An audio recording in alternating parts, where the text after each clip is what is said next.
What's going on, guys? It's your boy Yume, and today we're going to be talking about hate. Now, hate is a strong word, a word so strong many refuse to use it. It symbolizes complete detest. To be so repulsed by something, it produces a visceral reaction in you. How then is it that many get this same reaction from other people? Humanity and hate have always coexisted. We grow to hate things that we fear, things that can hurt us, things that repulse us, or things we don't understand. This hate was likely a guiding force, keeping us from danger or enemy tribes and people.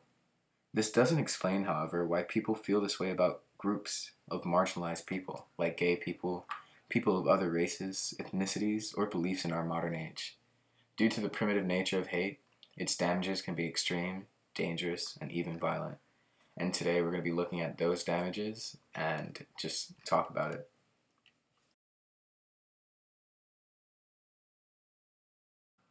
The extreme nature of hate has irreparably damaged these groups, and more. Things like race relations, freedom of expression, and even things as benign as the play of sports has been affected by hatred and fear.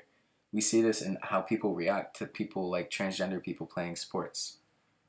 It's irrational, and it's so deeply rooted in our culture, it's kind of scary.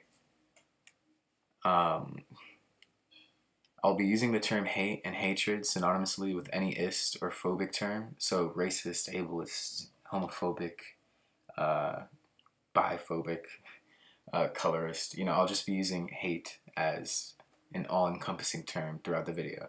For example, the hatred of black people has led to countless shootings, unjustified murders, torture, and unrelenting pain. The hatred of LGBT people has led to extremely similar and extremely damaging results. The first event I want to look at that shows how hatred can destroy and destabilize an entire group of people is the war on drugs, and how it was a largely racially driven project. Nixon, for years, ruthlessly criminalized and targeted substances most common in certain communities with the express purpose of destabilization and control, to put down and destroy enemies. Here, one of his advisors states the planning behind each action, proving how deliberate and elaborate it all was. The mass incarceration, the over-sentencing, the split-up families, the stunted economic opportunity, the worsened schooling, and more. They were all very planned and elaborate, as shown by this quote here. The Nixon campaign in 1968 and the Nixon White House after that had two enemies, the anti-war left and black people. This is from former Nixon domestic policy chief John Ehrlichman, and he told this to Dan Baum. You understand what I'm saying? We knew we couldn't make it illegal to be either against the war or black, but by getting the public to associate the hippies with marijuana and the blacks with heroin, and then criminalizing both heavily, we could disrupt those communities, Ehrlichman said. We could arrest their leaders, raid their homes, break up their meetings, and vilify them night after night on the evening news. Did we know we were lying about the drugs? Of course we did.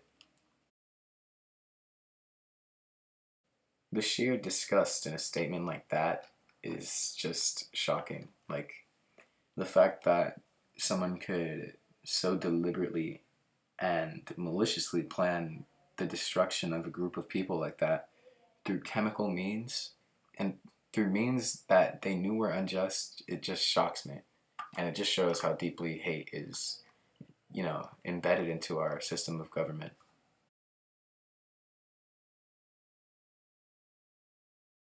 This is only one example of hatred being organized and targeted. The extent it's affected our government and more is extremely underestimated. Another example of this was the CIA Contra crack controversy and the impacts of the forcibly started crack epidemic on impoverished and typically black or Hispanic communities. Injecting such a toxic and purposefully over-criminalized drugs in a location where it was known that who would take it was expressly done to damage out of hate. This is especially clear when the cocaine epidemic and the leniency it was treated with in comparison is highlighted. So this is basically saying that we criminalize crack and we put it into certain communities knowing that cocaine was equally popular at the time in other communities. We knew who would be taking the crack We put it into their communities. We criminalize the crack on purpose so that those people would get in trouble, and that damage is still seen today. So we're still seeing the effects of this forcibly started crack epidemic now.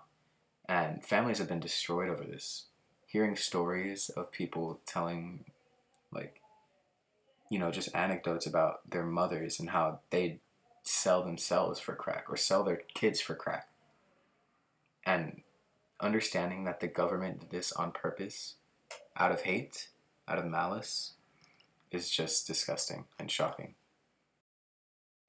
Now, with two physical and easily provable examples of hateful actions causing immeasurable damage, one must also take into account personal pain of people in these communities. So today we'll be looking at the story of Clinton Melton, a black man who lived in the 50s. Clinton was a single father and an honest man. He lived with his wife, Bula Melton, and his 4 children. His children said he was a good father and that growing up it was always a happy home. Clinton lived in Mississippi Glendora, a former plantation town. Living throughout these times, pre-civil rights era, as a black person was horrifying. And Clinton's daughter Dolores recalls the constant fear she felt living there as a black person. This is a quote from her. "We didn't have any protection where the law was concerned. I guess you felt like a rabbit in the forest. You didn't have nobody to run to." End quote. Clinton, however, valiantly provided and calmed his daughter's fears. He was honest and avoided trouble working at a local gas station. He, provided for his family in the best way he knew how, in a world where everyone was against him. And he continued to do this with a smile on his face, providing for his family. It's important to know that Clinton was shot and killed at the gas station he worked at, tragically. And this was only 3 months after the notorious Emmett Till killing. The new awareness of hatred in the world didn't prevent Clinton's killer from shooting him once in the hand with a shotgun, and then in the head.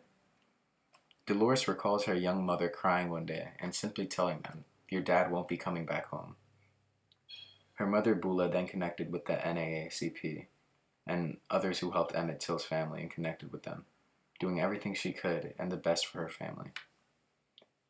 Bula was then tragically hit by a car and crashed into the Black Bayou River with her 3-year-old son, Clinton Jr., and her 5-year-old daughter, Dolores, still being targeted by her husband's killers who walked unpunished.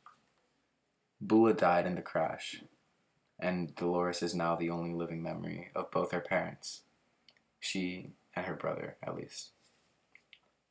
This is just one of many painful scars left when hatred is turned into murder. And it's just a look at how hatred dehumanizes people to others. Because you wouldn't be able to do this with someone you looked at as human. Stories like this are all too common, and not all of them are heard. So many are victims of hate and fear speaking up against it due to physical or other forms of danger. Why does hate motivate as it does? So, why is hate so motivating? That's what we're going to talk about now, and I'm going to kind of try and riff off that. Now, hatred, as we talked about earlier, is primal. It's something that's been inside of us for a really long time. A motivating factor that's greater than hatred probably doesn't exist. That's why I was questioning, why do we feel this way towards ourselves? I feel it's very destructive. And it kind of goes into our nature of, as people, we just tend to be self-destructive and irrational when we don't understand something or when we're in fear. And that fear, homophobia, for example, I think it's just so stupid. How could you hate someone for, something that they do in private? You know what I'm saying? I just don't think it makes sense. Same with racism. I don't think that hating someone based off the amount of melanin in their skin is rational at all. I understand that to racists and to homophobics, they have reasonings to it. They rationalize it. They try and explain it in a way that makes sense. Religion, for example, is a very popular one. I don't think it's rational still, and I think that the fact that there are grown people who hate others based off what they do in bedrooms or based off genetics is just embarrassing as a human society. I think we've failed. And the fact that, they exist at all is kind of an issue. I understand hatred is probably never going to end, and hatred is probably always going to be a thing. But I'd prefer it be rational hatred. I don't know. That's just my thoughts on it. I don't think hatred is a rational emotion, and I don't think most people, most hateful people, are rational people. I do know that there are, there's counter movements. Things like the Black Panthers, who are black people who hate white people, or black supremacists, things like that. Counter movements. And those make more sense to me because I understand they're honestly like trauma responses. They're people trying to take power against someone that or something that took power from them. You know,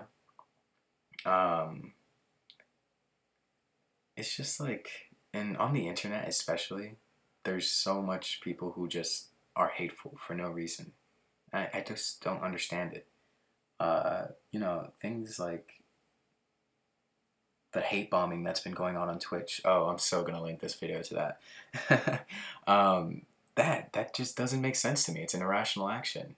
Why spread hate for no reason when there's no personal gain there? All you're doing is negatively impacting someone, which is honestly just going to negatively impact more people. And it just continues to spiral. You're just being a bad person.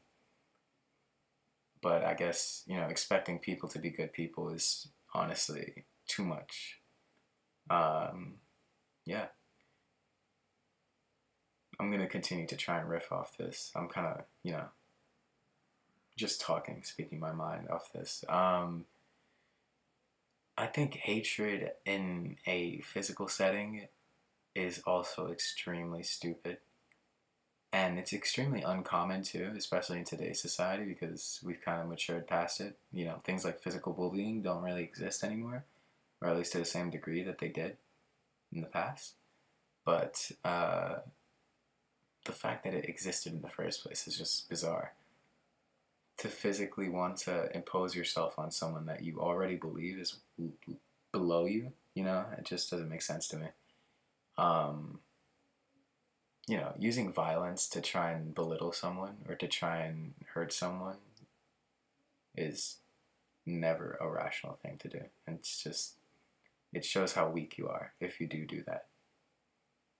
It's less a sign of strength and more a sign of insecurity, because through that insecurity, you're trying to prove to yourself that, this person is below me, and you're going to try and continue to be physical with them and, assert your dominance. And I think that whole fight for dominance that a lot of people have as well just mirrors their own insecurities. Hatred, honestly, is just a mix of insecurity and envy and fear and ignorance.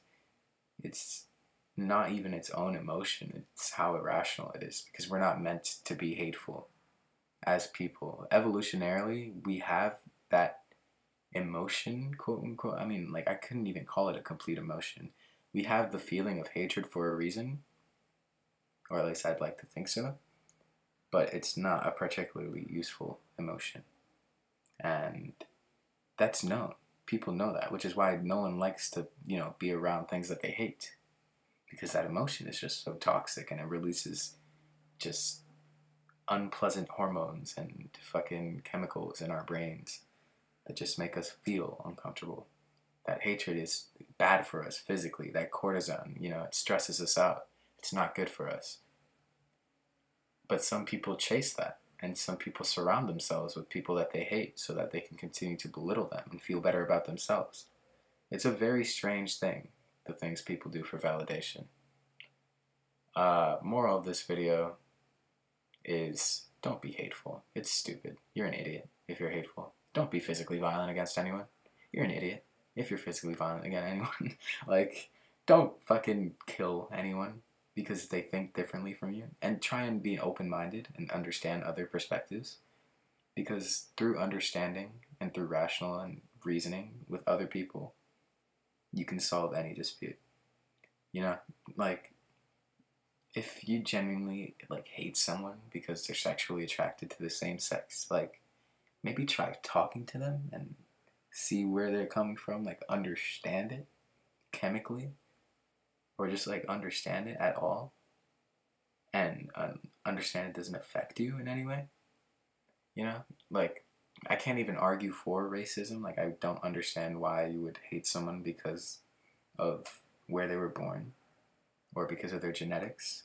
I think it's a eugenic idea, and obviously it is. It's what fucking racism is, but still, eugenics is fucking, it's been proven wrong so many times. I'm not gonna argue against eugenics in this video, because if you genuinely believe in eugenics, you're just a moron and you're not worth talking to. But yeah, you know, question your own beliefs. That's a very helpful fucking tip too. If you feel like you're a hateful person and you have beliefs in you that are hard set, question them. You know, talk to people who think differently than you and understand them. Try and see things from their perspective. Learn, grow, and yeah, that's the moral of the video. This was kind of a fucking rant, and not the best rant, but it was just me talking. Decided to upload something today because I was kind of bored. But yeah, you know, there probably will be a part 2, or just like a better fucking version of this video, because I did have a script that I was reading for most of it, and I kind of want to finish it because I thought it was pretty good. But yeah, part 2 coming soon, maybe? Question mark? I don't know. But yeah, I'm out. Deuces. Follow the socials. Yeah.